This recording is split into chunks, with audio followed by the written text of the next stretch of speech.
होने का हमारे दोस्तों पर मोर चिन्हारी नहीं है रे चिन्हारी नहीं है ये दिखावा है मंदिर पुजारी नहीं है होने का हमारे दोस्तों की हाइब्रिड वाला ऐसी और जान था बताना अरे ये बात है गजब होते बेचारा कैसे जिन्हा बोल होते अच्छा दूधू ठे होते बोल अच्छा अच्छा जिन्हा बोल होते अरे वही लग तुम कहते रे बेचारी वही लग तुम कोई बात ना कहते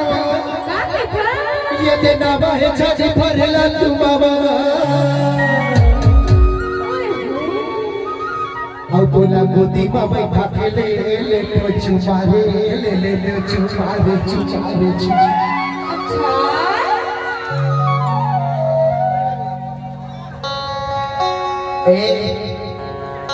हेलो अरे एक पूरी बरकत को दीवाना में इंतजार करा थे यार है तत्व जने तेरी मल्ला पटाए वाला है आज भर छोड़ दो